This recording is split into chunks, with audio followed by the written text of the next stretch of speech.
Hello everyone.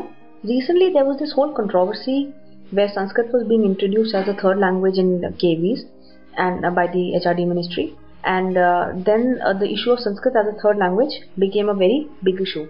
So we would like you to understand what were the basics of this, and then you can form your own opinion. First of all, there was a lot of talk of the three language formula.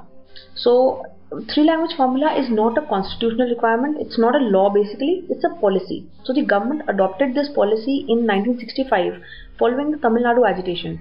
So the South Indian states at that point of time, including Tamil Nadu, felt that there was some sort of Hindi oppression going on them, and they were being unnecessarily forced to read and study Hindi. So the three language formula was adopted, and basically what it said was that every school was free to have two languages. One could be like its mother tongue, the second could be, let's say, English, and the third language could be any other Indian language.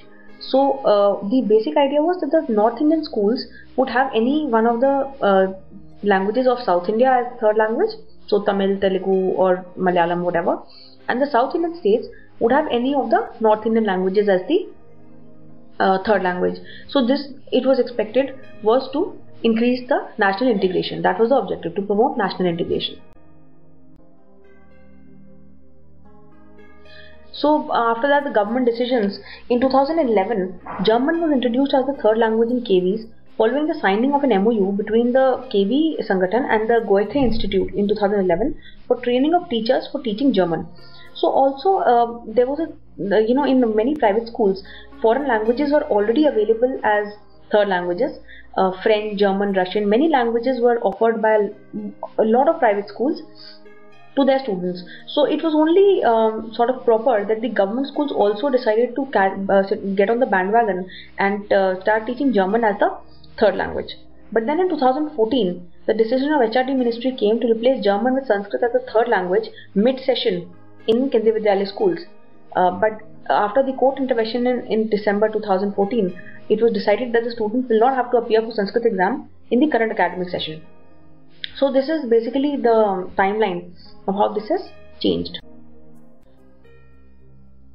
So what the basic issue is, should language be first of all a medium of national integration? Did the three language formula actually help in national integration? See, in most of the private schools, either Sanskrit was being taught, but Sanskrit was being taught not because of anything else, because of the culture or tradition, but basically because it fetched higher marks in the board examinations. And I do not think any North Indian school offered or any student took up a South Indian language as a third language. So this really shows that the third language was not really a medium of national integration, but it was more looked upon as a skill to improve the employability. So the second point there. So people took up French and German, etc., because they felt that okay, in UN these are official languages and they could help them in their careers in the future, or if they ever wanted to work abroad, this would be an important skill. So that is why students started taking these kind of languages and who started offering them. So it was not really about national integration or anything to do with culture, etc., but they were hardcore economic issues which were involved in the decision making of the schools as well as the students. Secondly, now it has become more of a language of commerce, a language of currency, like I said, even English for that matter.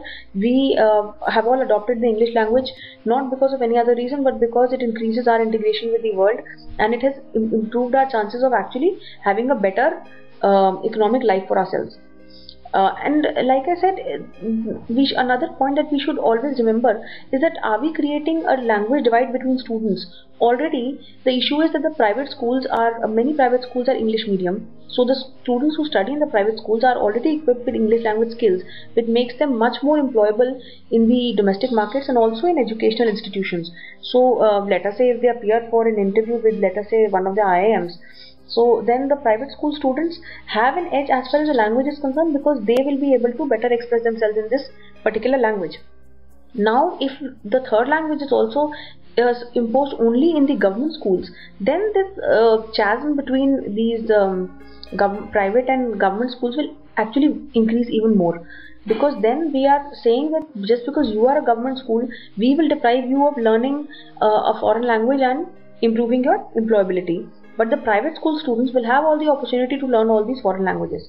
So this is another issue which should be kept in mind while you take your call on this particular issue. Now after this you can form your own opinion about the matter. Thank you for watching the video. Hope you liked it. Comments and suggestions are welcome. Thank you.